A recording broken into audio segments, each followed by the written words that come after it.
South Africa report continues with our Rise News contributor, Frankie Edoxien. Hey, Frankie. Good evening, Debbie. Hey, good to see you. How are you? Always good to see you.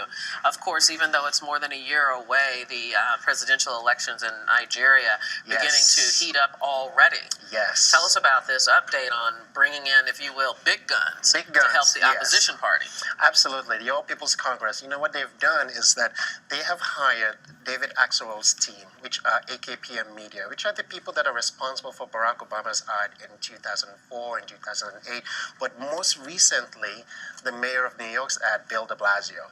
And so, Goodluck Jonathan had a really good story for many Nigerians. He was a really poor kid without any shoes who managed to educate himself and get to the highest levels of the Nigerian government. At the time that he was re-elected or elected, that was a lovely story because it was very aspirational.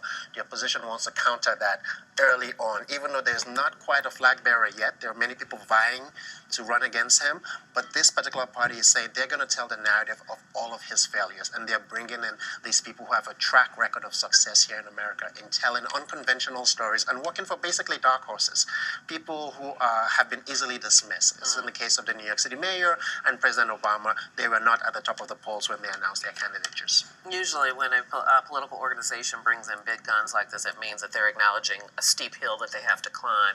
What is the popularity rating of Goodluck Jonathan right now? Unfortunately, they see an opening. He used to be really, really popular, but he has had crisis after crisis after crisis.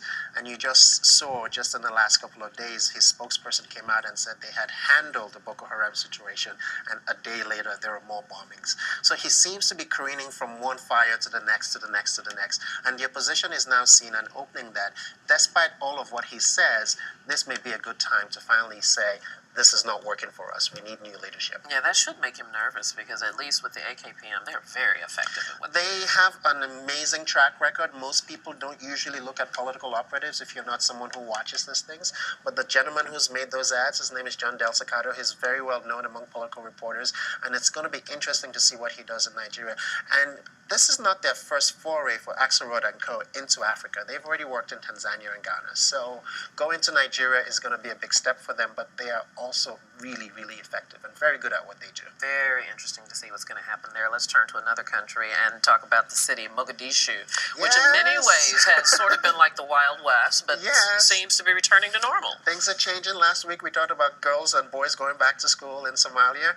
Today we are happy to say that, their street lights are working again and they have street cops on the street, except the only problem is that people are so used to anarchy and driving any which way over there, so they don't stop at the red lights, and the police forces there having a little bit of trouble. Sounds like New York City. Yes, except in New York City you can get a ticket for a fine. The fine codes over there have not been updated since 1962, and they're in a totally different currency. And the traffic police officers there don't have any guns. They have batons. And these people are only used to respecting people with guns. So running around with sticks, it's a little bit of difficulty for motorists over there trying to take these people seriously, but they're doing their best. They also have an issue with the African Union forces who don't stop for anything. And so those ones have guns, and it's a big problem for the Mogadishu police. Yeah, but still, it's a nice sign for the progress of the country. Normalcy is returning when street lights are working and people are being forced to obey. All right, very good, very good. Well, let's move on then to Zimbabwe and diamonds. Diamonds, yes. So the Marangi mines, they have been under sanction, like much else in Zimbabwe has been under sanction, but Zimbabweans have decided that there are other markets for them that don't really cater to the EU and to the Western nations, as they call it. So they're going first to Dubai to sell 900,000 carats of diamonds. And after Dubai, they're going to China, and they're doing business with Shanghai in the hopes that they can bring in several $1 million into their economy for Zimbabwe.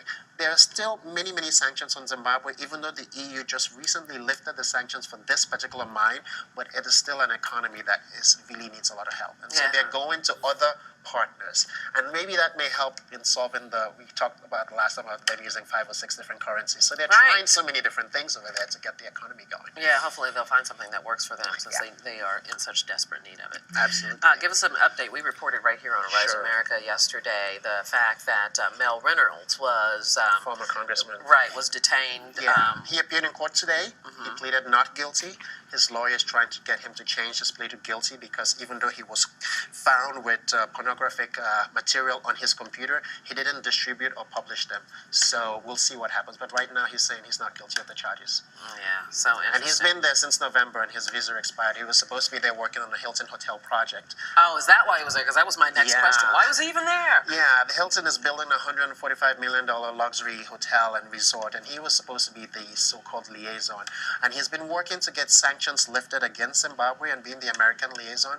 But this time around, there seems to be a problem. He overstayed his visa, and they picked him up on visa charges. And the pornography thing came as a result of that, just kind of like by accident. Right, and the pornography is illegal there. And you know that he was convicted almost 20 years ago of underage sex acts. So this is just another blight on his record. Yeah, and then he was ultimately commuted. His terms were commuted by Bill President Clinton. Yeah. All right.